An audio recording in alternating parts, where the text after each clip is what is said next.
We just compared stocks, options, spreads, and futures. Now in this video, we'll go over step 2. This video should help you decide if you are a scalp, day, swing, or long-term trader. So ask yourself these questions and try to understand what you are capable of mentally and financially. The first question is, does the PDT rule apply to you? If it does, then what are you going to do about it? Save up until you have $25,000? Or are you going to swing trade? Or maybe just trade 3 times a week? Or you could maybe even do futures. What about buying power? Is that an issue for you?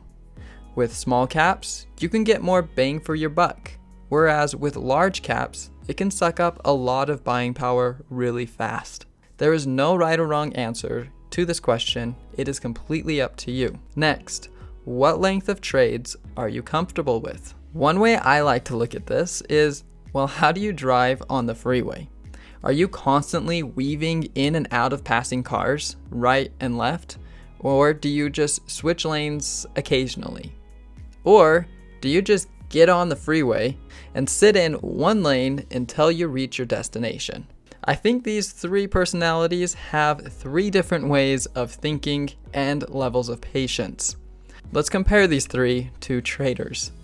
The weaver is more of a scalper, getting in and out really quick. The occasional lanes changer would be more like a day trader or a swing trader. And the one that sits in the one lane is a long-term trader.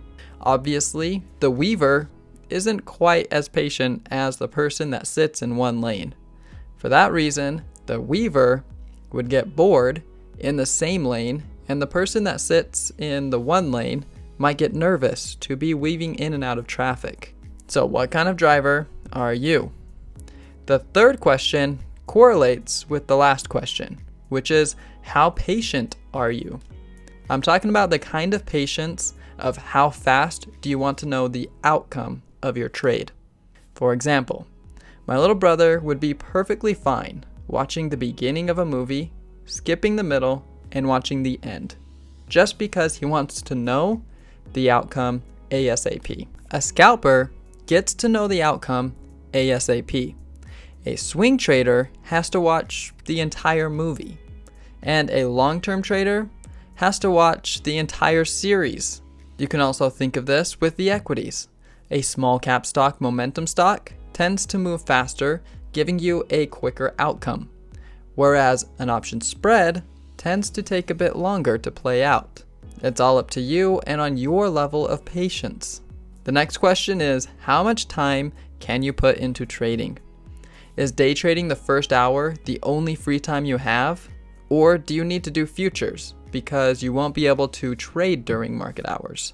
In this case, another option would be to swing positions, putting in just a few minutes a day while you're on your lunch break or something. Next, what is your risk tolerance? For example, I am fine scalping and day trading with my full account in one position. It doesn't bother me because I know I'm not going to be holding it overnight. Now, if I were to hold it overnight, I wouldn't get any sleep. But with other strategies, I can hold overnight if I have a smaller position size. This is because I know my risk tolerance. I know what makes me anxious and emotional and what doesn't. So how much can you take before screaming or throwing your computer at the wall? Is it a money amount that you would lose, or a percentage amount of your account? Or is it just volatility in general? Things are moving so fast, it might overwhelm you and make you frustrated and emotional. These questions should help you answer the first 2 steps of what equity are you going to be trading, those small caps, large caps, or futures, and what kind of trader are you going to be, a scalp trader, day trader, long-term trader, or a swing trader. Of course, you don't have to choose only one, but I do recommend you stick to one for now while you're just getting started and creating your strategy. So I hope that helped you out, and I'll see you in the next video.